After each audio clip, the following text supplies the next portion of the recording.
주여, 우리의 눈을 열어 주의 말씀에서 놀라운 것을 보게 하옵소서. 아멘. 그때에 예수께서 안식일에 밀밭 사이로 가실새 제자들이 시장하여 이삭을 잘라 먹으니 바리새인들이 보고 예수께 말하되, 보시오, 당신의 제자들이 안식일에 하지 못할 일을 하나이다. 예수께서 이르시되, 다윗이 자기와 그 함께 한 자들이 시장할 때에 한 일을 읽지 못하였느냐? 그가 하나님의 전에 들어가서 제사장 외에는 자기나 그 함께 한 자들이 먹어서는 안 되는 진설병을 먹지 아니하였느냐? 또 안식일에 제사장들이 성전에서 안식을 범하여도 죄가 없음을 너희가 율법에서 읽지 못하였느냐? 내가 너희에게 이르노니 성전보다 더 큰 이가 여기 있느니라. 나는 자비를 원하고 제사를 원하지 아니하노라 하신 뜻을 너희가 알았더라면 무죄한 자를 정죄하지 아니하였으리라. 인자는 안식일의 주인이니라 하시니라. 거기에서 떠나 그들의 회당에 들어가시니 한쪽 손 마른 사람이 있는지라. 사람들이 예수를 고발하려 하여 물어 이르되, 안식일에 병 고치는 것이 옳으니까?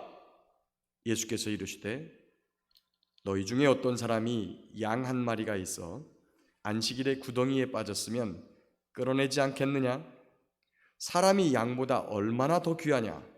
그러므로 안식일에 선을 행하는 것이 옳으니라 하시고 이에 그 사람에게 이르시되, 손을 내밀라 하시니 그가 내밀매 다른 손과 같이 회복되어 성하더라. 바리새인들이 나가서 어떻게 하여 예수를 죽일까 의논하거늘 예수께서 아시고 거기를 떠나가시니 많은 사람이 따르는지라. 예수께서 그들의 병을 다 고치시고 자기를 나타내지 말라 경고하셨으니 이는 선지자 이사야를 통하여 말씀하신 바, 보라, 내가 택한 종 곧 내 마음에 기뻐하는 바 내가 사랑하는 자로다. 내가 내 영을 그에게 줄 터이니 그가 심판을 이방에 알게 하리라. 그는 다투지도 아니하며 들레지도 아니하리니 아무도 길에서 그 소리를 듣지 못하리라. 상한 갈대를 꺾지 아니하며 꺼져가는 심지를 끄지 아니하기를 심판하여 이길 때까지 하리니 또한 이방들이 그의 이름을 바라리라 함을 이루려 하심이라. 아멘. 잠깐 보겠습니다. 마태복음에서는 이제 이 12장부터 바리새인과 서기관 그리고 예수님과 안식일 논쟁이 시작되는 시점을 이 12장에서 잡아요. 시제로 볼 때는 사실 안식일 논쟁의 시점을 보면 그 요한복음에 보면 베데스다 그 연못가에서 예수님께서 그 병자를 고쳤던 그날이 안식일이에요. 그래서 이렇게 내 자리를 들고 걸어가라 그랬는데 그날이 안식일이어서 그때부터 유대인들이 예수님을 죽이려고 이렇게 마음을 먹고 했던 거예요. 자, 그런데 딱 걸렸죠. 안식일에 밀밭 사이로 이제 지나갔는데 얼마나 시장했는지 여러분 아실 겁니다. 예전에 우리도 배고프면 보리밭에 가서 보리 싹 잡아가지고 손으로 막 이렇게 부드러운 보리 막 비비면 안에가 좀 얘가 이렇게 익어가면 말랑말랑해요. 이렇게 비벼서 이렇게 먹으면 그러면 이렇게 막 비벼가지고 후 해가지고 그거를 이렇게 입에다 넣고 이렇게 넣으면은 고소하니 먹을만합니다. 보들보들하니. 근데 이제 그랬던 거예요. 배고프니까. 근데 이 바리새인들도 예수님을 따라다니는데 예수님께 힐난하는 거예요. 보시오! 당신의 제자들이 안식일에 하지 못할 일하는 거 보니까 당신이 선지자라면 말려야 될 거 아니오? 이러는 좀 투예요. 예수님께서 예로 든 예는 다윗이 진설병을 먹었던 때를 예로 듭니다. 이 사건은 사무엘상에 기록되어 있는 사울을 피해 도망 다니다가 어느 날 노 땅에 가가지고 제사장을 찾아갔어요. 그때 이제 아비멜렉 제사장이 있었는데 제사장한테 가서 되게 배가 고프다. 제사장이 묻지요. 그럼 같이 있는 사람들이 이 3일 동안 여자만 같이 하지 않았다면, 여자만 가까이 하지 않았다면 내가 이거를 주겠다. 근데 이 사실은 제사장이 가서 확인하지도 않아요. 그리고 그 떡을 누가 먹어야 될지도 확인하지 않고 그 성막에서 물려낸 떡을 이 다윗에게 내어줍니다. 다윗은 거기 보면 본인만 혼자 있는 게 아니라 당시에 장군급이었기 때문에 휘하 장수가 있었어요. 그래서 그들과 함께 사울을 피해서 도망가는데 아마 그들도 함께 따라왔던 것 같습니다. 다윗이 사울 왕에게 쫓기는 신세인 줄 알면서도 따라왔어요. 근데 이제 먹을 게 없으니까, 피해 다니는 입장에서 어디 가서 먹을 걸 막 달라고 할 수도 없으니까 조용히 제사장에게 갔던 것이죠. 이 두 분의 대화를 통해 그 다음에 나중에 사울 왕이 이 아비멜렉 제사장을 신문할 때 이 제사장이 대답하는 걸로 봐서 다윗과 평상시 안면이 있었던 것 같아요. 그런데 그렇게 이렇게 두 분이 굉장히 친한 사이고 이런 것 같진 않아요. 그럼에도 불구하고 그 배고픈 처지에 있었던 다윗을 불쌍히 여겨서 성전에서 물려온 떡을, 사실은 그 떡은 누가 먹어야 되냐면 제사장들이 먹는 떡입니다. 원래 그렇게 속인들에게 줄 수 없는 떡이에요. 저희 교회에서도 성찬을 하고 나면 떡이 남아요. 여러분 그 떡 먹으면 안 됩니까? 먹어도 상관없어요. 백설기 좋아하시는 권사님들은 그거 버리는 것에 대해서 못내 아쉬워하더라고요. 근데 정작 성찬을 집례하신 장로님들은 이거 함부로 막 그렇게 먹으면 좋지 않다. 근데 제가 이게 경험이 있어요. 무슨 경험이 있냐면 떡은 먹는데 별 상관이 없어요. 근데 떡을 먹다 보면 그 다음에 뭣도 먹어요? 포도주 남겨놓은 것도 먹어요. 마시죠. 야, 그런데 이때 내가 이런 걸 봐서 맛 좋다 이래 버리는 걸 내가 봤거든요. 그런 염려가 조금 있어요. 그래서 그냥 주의 떡, 주의 만찬을 먹었던, 성찬으로 먹었던 이 떡과 포도주 남은 것은 그냥 처리를 하는 게 좀 오히려 은혜가 되는 것 같아요. 굳이 그러지 않아도 됩니다. 굳이 그러지 않아도 되는데 조금 그런 부분에 있어서 염려가 되니까. 이 성막에서 물려온 떡은 거룩한 제사장들만 먹어야 되는 떡이에요. 근데 이 떡을 주저하지 않고 다윗에게 내어줍니다. 아비멜렉 제사장이 그 떡을 어떻게 먹어야 되는지 몰랐을까요? 아닙니다. 너무나 잘 알고 있었죠. 그래서 한 가지만 딱 물어봐요. 혹시 여자를 가까이 하지 않았냐? 아니요. 저희들이 임무도 있고 그래가지고 전혀 여자 가까이 하지 않았습니다. 그럼 가져가서 먹어. 혹시 칼도 있나요? 네가 그때 골리앗 때 뺏어온 그거 저기 뒤에 있는데 그거 줄까? 가져가. 칼도 줬어요. 아비멜렉 제사장은 그 일로 인해서 사울 왕에게 붙잡혀서 목숨이 끊어졌습니다. 제사장이 잘못했기 때문에 끊어졌을까요?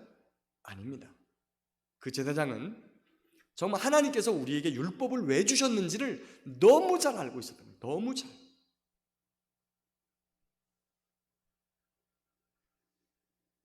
그런데 바리새인들 그리고 서기관들, 율법을 달달달 외우고 공부하는 사람들이 안식일에 배가 고파서 밀밭 사이를 가면서 이삭 좀 잘라 먹는 걸 가지고 그걸 안식일을 범했다고 정죄해 버린 거예요. 지금 저와 여러분들이 이제 우리가 구약의 안식일이 신약의 주일로 바뀌면서 이제 저와 여러분들이 주일에 예배하고 이렇게 하는데, 그러면 이렇게 말했으면 안식일 안 지켜도 되나요? 주일 안 지켜도 돼요? 그거 말한 거 아니에요. 심지어 예수님도 안식일마다 회당에 가서 함께 찬송 부르며 예배했고요. 이 이후에 제자들도 함께 예배하고, 사도 바울도 회당에 들어가서 함께 예배하고 찬양하고 그랬습니다. 그게 아니죠. 7절에 보면 무엇라고 나옵니까? 이게 이제 호세아 6장 6절을 인용한 건데요. 요게 마태복음 9장에도 한번 이 말씀이 언급됐어요. 나는 자비를 원하고 제사를 원하지 않는다. 제사라고 하는 것은요, 우리가 자비로운 마음으로 형제를 대하지 않고, 긍휼의 마음으로 형제를 대하지 않고, 사랑의 마음으로 형제를 대하지 않고, 미워하고 탐욕을 부리고, 그 다음에 내 몸처럼 사랑하지 않고 이기적인 마음으로 내 것을 막 움켜줬을 때 양심에 찔리면 그때 하나님께 가가지고 하나님 제가 그러지 말라 그랬는데 그랬네요 하고 드리는 게 제사지, 하나님 제사 받기를 원하지 않으세요. 그러면 안식일을 안 지켜도 되느냐? 안식일 지켜야 되죠. 안식일은 어디를 소망하면서 가는 거예요? 우리가 십계명에서 방금 출애굽기 20장에 나오는 십계명의 말씀을 봤는데, 거기서 안식일을 지키라고 할 때는 하나님께서 엿새 동안 세상을 창조하시고 그 다음에 일곱째 날에 쉬었습니다. 안식일을 거룩하게 하고. 근데 이것이 신명기에 가면 약간 변하죠. 신명기에 가면 하나님께서 무엇을 기억하고 안식일을 지키라 그래요? 내가 너희를 구원했다. 내가 너희를 구원했다. 안식일의 개념이 조금씩 바뀌어요. 근데 그게 바뀌는 게 아니라 원래 하나님의 의도는 뭐냐면 죄를 짓기 전 하나님의 말씀대로 모든 것이 이루어져서 너무나 그것을 기쁘게 바라보시면서 하나님이 그렇게 있던 상태, 그 상태를 안식이라고 하는 거예요. 단순히 몸을 쉬고 일을 안 하는 게 아니라 하나님의 말씀에 거역함이 없이, 그래서 하나님과의 관계가 전혀 불편하지 않고 그 온전하신 통치하심 가운데 그렇게 머무는 그 상태, 그 상태를 무엇이라고 하느냐? 안식이라고 하고, 그것이 그대로 보존되어 있는 곳이 어디냐? 그리고 앞으로 그것이 그대로 회복되어지는 상태가 어디냐면 저와 여러분이 아까 예배 전에 찬양했던, 방금 전에 찬양했던 453장 천국. 죄가 하나도 없고 아무 병도 없는 영화롭고도 밝은 천국 올라가서, 저와 여러분들이 그처럼 사모하는 천국이 바로 영원한 안식을 누리는 거예요. 그 안식을 우리가 소망하고 기대하면서 이 땅에서 그 하나님과의 관계를 회복해 가면서 하루 하나님과의 온전한 소통을 이루기를 기뻐하는 날이 언제냐? 그날이 안식일인 거예요.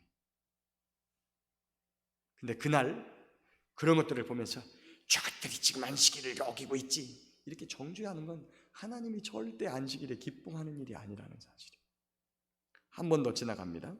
그 다음에 거기서 떠나서 또 다른 회당에 들어갔는데 이제 아예 예수님을 대고 시험해요. 병자를 데리고 왔고 안식일에 병 고치는 것이 옳습니까? 거기 한쪽 손 마른 사람이 있어요. 그러니까 손이 말라서 움직이지를 못하는 거죠. 예수님께서 말씀합니다. 너희 중에 어떤 사람이 양 한 마리가 있어 안식일에 구덩이에 빠졌으면 끌어낼래 안 낼래?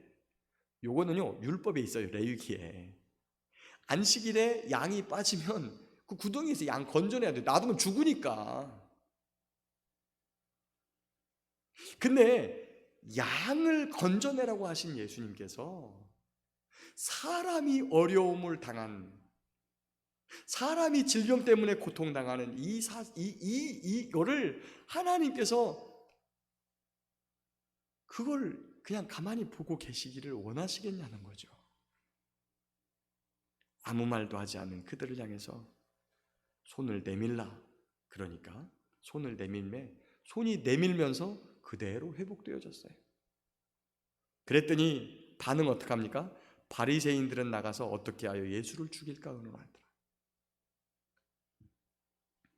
예수님께서 거기를 떠나시면서 나머지 따라오는 연약하고 병든 사람들의 병을 고쳐주시고, 그리고 자기를 나타내지 말라고 경고해요. 왜 그러냐면 이 안식일 때문에 하나님의 때가 이르기 전에, 지금 예수님은 3년 정도의 공생애를 계획하시고 이제 출발하셨잖아요. 그런데 그때가 이르기 전에 그들의 진노가 불붙으면 사역도 못하고 잃어버린 영혼을 찾는 일을 못하고 이 사역이 잘못하면 끝날까 싶으니까 나타내지 말라 경고했어요. 그리고 이제 이 마태복음을 쓴 저자 마태가 선지자 이사야의 말씀을 언급합니다. 이사야의 말씀, 거기 보면 이사야 42장 1절부터 4절까지의 말씀이 언급되어 있는데요, 이것은 이사야에서 4번 나오는 종의 노래 중에 첫 번째입니다. 종의 노래가 4번 나오는데 42장에 한 번, 49장에 한 번, 50장, 그리고 52장 마지막부터 53장까지 이렇게 4번 종의 노래라고 하는 예수님을 노래하는, 예수님의 모습을 미리 이사야가 예언하고 있는 장면이 나오는데 그 중에 첫 번째가 이 말씀이에요. 보라, 내가 택한 종, 내 마음에 기뻐하는 바, 내가 사랑하는 자도다.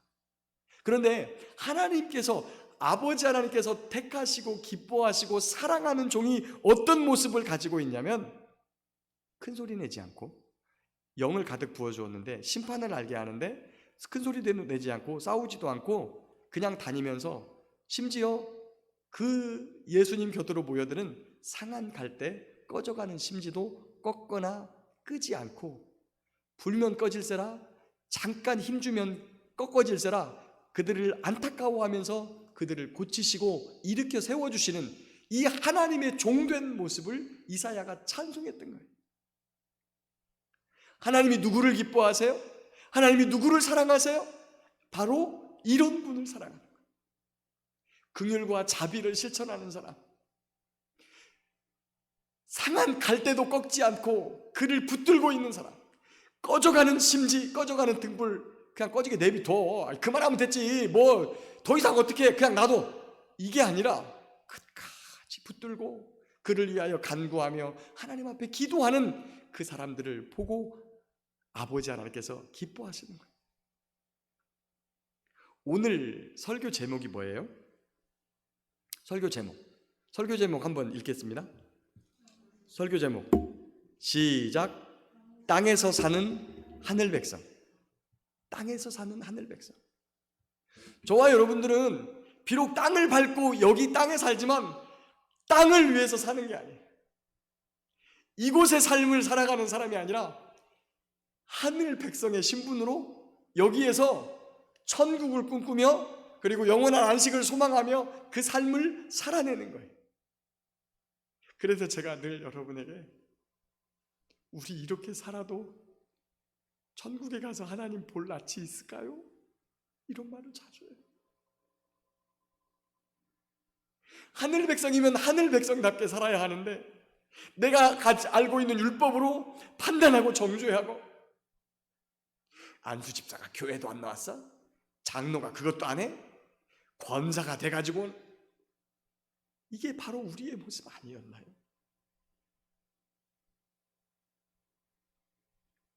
하나님께서는 사랑하는 자, 약한 자를 돌보아주는 자, 자비로운 자, 내 것을 나누어 주는 자를 기뻐하시고 사랑하세요. 비록 땅을 밟고 살지만 하늘 백성으로 긍휼과 자비를 베풀며 또 약한 자들을 돌아보아 우리 주님, 우리 아버지 하나님을 기쁘시게 하는 저와 여러분들 되시기를 예수님의 이름으로 축복합니다. 아멘. 자, 계속해서 읽어보겠습니다. 22절. 그때에 귀신 들려 눈 멀고 말 못하는 사람을 데리고 왔거늘 예수께서 고쳐주시매 그 말 못하는 사람이 말하며 보게 된지라. 무리가 다 놀라 이르되 이는 다윗의 자손이 아니냐 하니, 바리새인들은 듣고 이르되 이가 귀신의 왕 바알세부를 힘입지 않고는 귀신을 쫓아내지 못하느니라 하거늘 예수께서 그들의 생각을 아시고 이르시되 스스로 분쟁하는 나라마다 황폐하여질 것이요 스스로 분쟁하는 동네나 집마다 서지 못하리라. 만일 사탄이 사탄을 쫓아내면 스스로 분쟁하는 것이니 그리하고야 어떻게 그의 나라가 서겠느냐. 또 내가 바알세부를 힘입어 귀신을 쫓아내면 너희의 아들들은 누구를 힘입어 쫓아내느냐.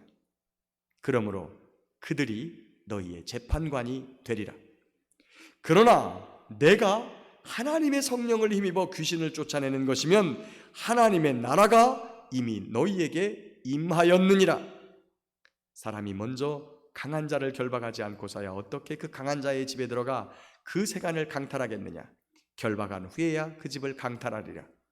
나와 함께 아니하는 자는 나를 반대하는 자요 나와 함께 모으지 아니하는 자는 해치는 자니라. 그러므로 내가 너희에게 이르노니 사람에 대한 모든 죄와 모독은 사하심을 얻되 성령을 모독하는 것은 사하심을 얻지 못하겠고, 또 누구든지 말로 인자를 거역하면 사하심을 얻되 누구든지 말로 성령을 거역하면 이 세상과 오는 세상에서도 사하심을 얻지 못하리라. 나무도 좋고 열매도 좋다 하든지 나무도 좋지 않고 열매도 좋지 않다 하든지 알아. 그 열매로 나무를 아느니라. 독사의 자식들아, 너희는 악하니 어떻게 선한 말을 할 수 있느냐. 이는 마음에 가득한 것을 입으로 말함이라. 선한 사람은 그 쌓은 선에서 선한 것을 내고 악한 사람은 그 쌓은 악에서 악한 것을 내느니라. 내가 너희에게 이르노니 사람이 무슨 무익한 말을 하든지 심판날에 이에 대하여 신문을 받으리니 내 말로 의롭다함을 받고 내 말로 정죄함을 받으리라. 그때에 서기관과 바리새인 중 몇 사람이 말하되 선생님이여 우리에게 표적 보여주시기를 원하나이다. 예수께서 대답하여 이르시되 악하고 음란한 세대가 표적을 구하나 선지자 요나의 표적밖에는 보일 표적이 없느니라. 요나가 밤낮 사흘 동안 큰 물고기 뱃속에 있었던 것 같이 인자도 밤낮 사흘 동안 땅속에 있으리라. 심판때에 니느웨 사람들이 일어나 2세대 사람을 정죄하리니 이는 그들이 요나의 전도를 듣고 회개하였음이거니와 요나보다 더 큰 이가 여기 있으며 심판때에 남방 여왕이 일어나 2세대 사람을 정죄하리니 이는 그가 솔로몬의 지혜로운 말을 들으려고 땅끝에서 왔음이거니와 솔로몬보다 더 큰 이가 여기 있느니라. 더러운 귀신이 사람에게서 나갔을 때에 물 없는 곳으로 다니며 쉬기를 구하되 쉴 곳을 얻지 못하고 이에 이르되 내가 나은 곳 내 집으로 들어가리라 하고 와보니 그 집이 비고 청소되고 수리되었거늘 이에 가서 저보다 더 악한 귀신 7을 데리고 들어가서 거하니 그 사람의 나중 형편이 전보다 더욱 심하게 되느니라. 이 악한 세대가 또한 이렇게 되리라. 예수께서 무리에게 말씀하실 때에 그의 어머니와 동생들이 예수께 말하려고 밖에 섰더니 한 사람이 예수께 여짜오되 보소서 당신의 어머니와 동생들이 당신께 말하려고 밖에 서 있나이다 하니 말하던 사람에게 대답하여 이르시되 누가 내 어머니이며 내 동생들이냐 하시고 손을 내밀어 제자들을 가리켜 이르시되 나의 어머니와 나의 동생들을 보라.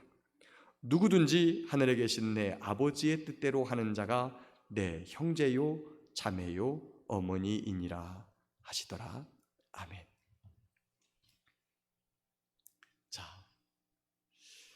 눈 멀고 말 못하는 사람을 데리고 왔는데 예수님이 고쳐줬어요. 여러분, 눈도 멀고 말도 못했으면 세상을 어찌 살았을까요? 우리가 잘 아는 이야기가 있습니다. 헬렌 켈러의 이야기. 듣지도 못하고 보지도 못하고 그러니까 말도 못하게 되죠. 말도 못하니까 완전히 짐승처럼 살던 그에게 가정교사 한 분이 다가가죠. 설리반. 그래서 이 헬렌 켈러를 잘 교육해서 나중에 훌륭한 인물이 되게 합니다. 눈 멀고 말 못하는 이 사람을 고쳐주셨어요. 말도 하고 보게 되었습니다. 얼마나 기쁜 일이에요. 모든 사람들이 와, 다윗의 자손으로 오신 구원자다, 메시아다 이렇게 말하고 있는데 바리새인들이 귀신의 왕 바알세불을 믿지 않고는 귀신을 쫓아내지 못한다. 다시 말하면 귀신 들린 사람이라니.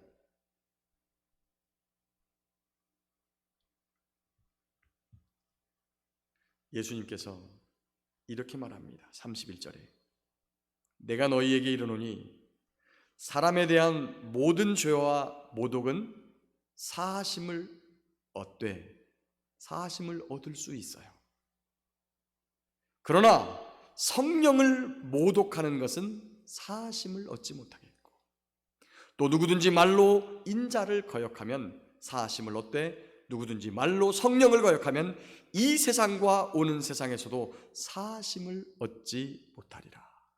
자, 거기 보면 31절에 사람에 대한 모든 죄, 32절에서는 인자를 거역하면, 그게 이제 사람이, 여기 보면 안드로포스 헬라어로 되어 있는데 그냥 우리 일반적인 사람을 이야기하고요.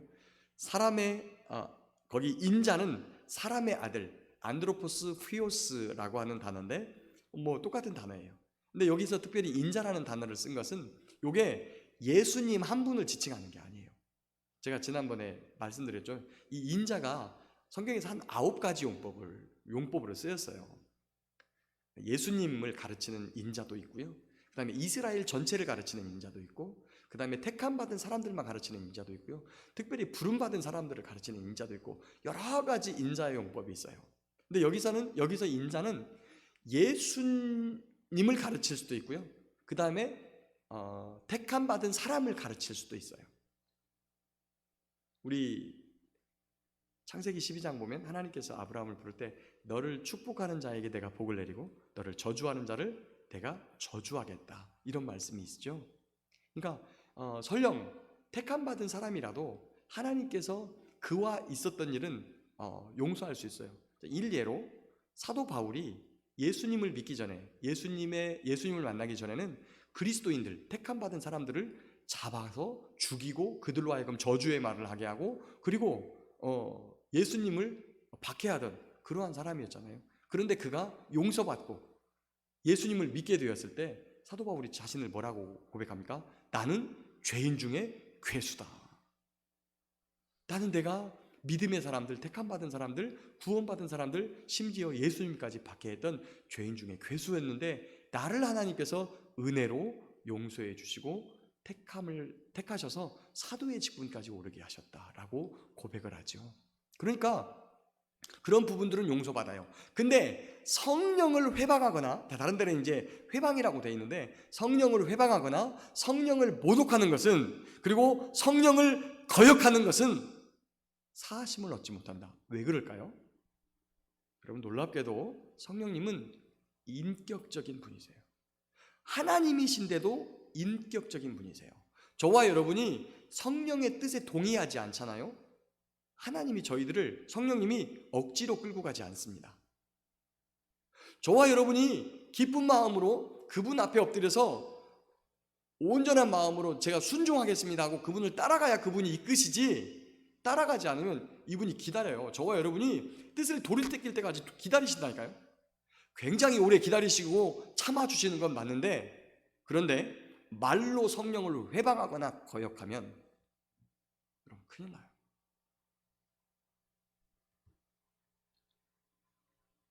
저희 대신교단을 갈갈이 찢어놓은 지금 한기총 총회장이라고 말하는 전광훈 씨, 어떤 박사가 자기를 성령의 영이라고, 보혜사의 영이라고 그랬대요. 그 말을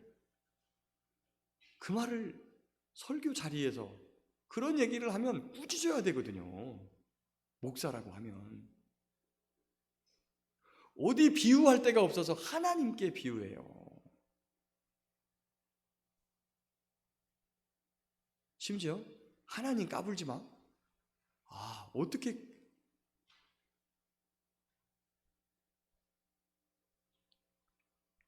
말로 성령을 거역하면, 성령을 회방하면 절대 하지 않아요.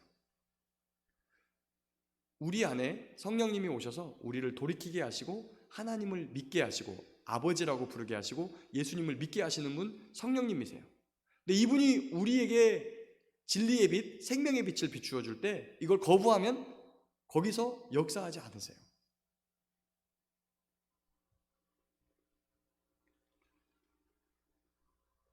그리고 38절에 보면 서기관과 바리새이 중 몇 사람이 예수님께 표적 보여주기를 원해요. 표적을 보여달라는 거예요. 여러분, 지금 표적이 나갔어요? 안 나갔어요? 방금 눈 보지 못하고 귀 먼 사람, 고쳐줬잖아요. 말 못하는 사람. 그걸 아무나 할 수 있는 일이에요, 그게? 그 전에, 그 다음에 한쪽 손 마른 사람 고쳐줬죠. 그 외에도 수없이 많은 기적들을 보여줬는데 안 믿어요. 기적이 연달아 가지고 어마어마한 기적들이 계속해서 나오는 상황들을 정리한 성경이 출애굽기입니다. 출애굽기 보면 출애굽기 앞에 전반부에 애굽의 어마어마한 재앙이 떨어지는데 그게 사실 엄청난 표적이죠. 왜냐하면 이렇게 될 거야 라고 말하고 나서 그 다음에 그대로 쏟아부어 버리세요. 표적이라고 하는 건 그냥 우연히 일어난 일이 아니고요, 하나님께서 먼저 말씀하시고 그대로 만들어 가시는 상황이에요. 근데 그게 10가지의 재앙이 한 6개월 정도 안에 다 쏟아졌어요. 여러분께 여쭤볼게요. 애굽 사람들이 믿었어요? 그거를 가장 잘 안 사람이 누구냐? 애굽 왕 바로예요. 모세가 애굽 왕 바로하고 맞짱 떴잖아요. 하나님께서 이렇게 하실 거야. 그리고 바로 이루어져요. 잘못했다 그러면 철수해줘요. 또 하면 너 하나님이 이럴 건데 말 안 들면 또 이루어져요. 잘못했다 그러면 철수해줘요. 이거를 10번이나 반복했어요. 그가 예수님 믿었어요? 그가 하나님 믿었어요? 안 믿어요. 표적을 본다고 믿는 게 아니에요. 그래서 예수님께서 무엇라고 말씀하셨느냐? 그 다음에 2가지를 말씀하시는데, 첫 번째, 요나의 전도를 듣고 회개한 그 사람들, 니느웨 사람들, 그 사람들이 일어나면 너희들을 정죄할 것이다. 왜? 니느웨 사람들이 되게 악한 이방인이었는데 그들이 요나가 보여주는 무슨 표적을 요구하지도 않았어요. 야, 네가 지금 이 성이 멸한다고 그러는데 너 한번 그렇게 하는 증거를 가져와봐. 이렇게 요구하지 않았습니다. 요구하지 않았는데 사실은 요나는 니느웨 성이 회개하지 않고 그냥 다 불벼락 맞아도 죽기를 원했어요. 그래서 대충 전하고 그냥 갔어요. 근데 그 요나의 전도를 들은 니느웨 사람들이 다 회개합니다. 금식하며 회개합니다. 그러자 하나님께서 그 진노를 몇 년 후로 연기하시느냐? 150년 후로 연기하세요. 결국에 니느웨 성이 모래밭으로, 모래폭풍으로 전부 다 사라져버렸죠. 그 큰 성이 전부 다 잠겨가지고 아무것도 없어요. 또 한 가지, 심판 때 남방여왕이 일어나 이 세대를 정죄할 것이다. 남방여왕이 누구냐면 지혜롭다고 하는 솔로몬, 그가 모르는 것이 없답니다. 인생 최대의 숙제는 뭡니까? 구원이죠. 영생입니다. 인생 최대의 숙제는, 그래서 그렇게 수많은 종교들이 생기고 그 다음에 진시황처럼 불로장생할 수 있는 약을 구하는 거잖아요. 여러분 전부 다 병원 가는 이유가 뭡니까? 불로장생, 조금 더 오래 살고 싶어서. 모든 사람의 소원이, 모든 인생의 최종 이 질문이 죽은 다음에는 어떻게 되느냐? 죽지 않기 위해서는, 그러면 영생을 살려면 어떻게 해야 되느냐라고 하는 거예요. 분명히 솔로몬이, 이 남방여왕이 몇 가지 질문을 가지고 왔을 텐데 그 중에 마지막 질문이 이 질문이었을 것이다. 저는 이렇게 생각을 해요. 그런데 지혜로운 솔로몬이 쓴 잠언이죠, 잠언. 그리고 전도서. 인생 모든 것들이 지나가기 전에 너를 지으신 창조주를 기억해라. 그것을 결론으로 던졌을 거예요. 조물주가 당신을 지었을 때 어떤 목적으로 지었겠느냐? 그분을 기억하고 사는 것이, 그게 구원의 길이다.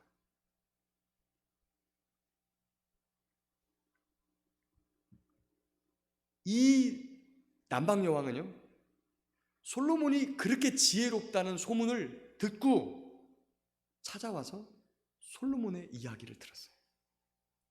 예수님의 이야기, 예수님의 소문, 기적과 이적까지 나타내면서 그 가르치시는 그 말씀들이 비범하더라. 그분이 다윗의 자손임이 분명하다라고 하는 소문을 듣고 찾아온 사람들이 표적을 구해요. 표적을 보여주면 그들이 믿었겠습니까? 믿기는 뭘 믿어요? 자기들 앞에서 지금 당장 눈 못 보는 사람, 그리고 말 못하는 사람이 나왔는데도 불구하고 그 자리에서 다른 표적 보여달라고 이렇게 했던 사람이 믿었겠습니까? 그래서 그들이 일어나서 너희들을 정죄할 것이다, 그러면서 악한 귀신이 떠나고 들어온 것에 대해서 이야기합니다. 귀신이 사람 안에 거해요. 지저분하면 거합니다. 그래서 우리 안에 지저분하고 더러운 것들이 있으면 악한 귀신이 들어와 살아요. 그런데 잠깐 나갔다 들어오니까 집을 깨끗하게 소재를 해놨네, 청소를 해놨어요. 그러니까 들어와가지고 그냥 혼자 들어가면 못 들어가니까 더 악한 귀신이 7을 가지고 들어와고 이 안에를 완전히 분탕질을 쳐놔요. 그래서 그 사람의 처음 형편이 나중 형편이 더 나쁘게 되었더라, 이것을 이야기해요. 이게 무슨 말이냐? 예수님께서 오셨어요. 예수님께서 오셔서 밝은 빛을 비춰주어요. 그러니까 잠깐 그 앞에 나오기를 기뻐했어요.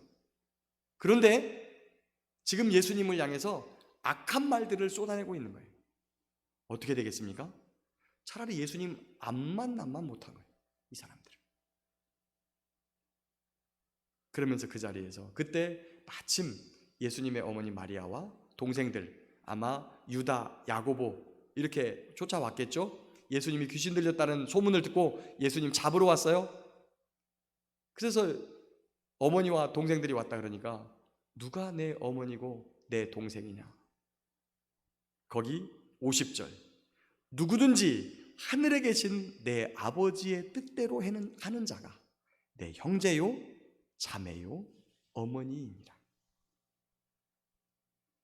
하늘에 계신 아버지의 뜻대로 하는 자가 바로 예수님의 형제요 자매요 어머니다, 이렇게 하고 있죠. 말씀을 맺겠습니다. 사랑하는 성도 여러분, 여기서 두 사람을 굉장히 비교를 하죠.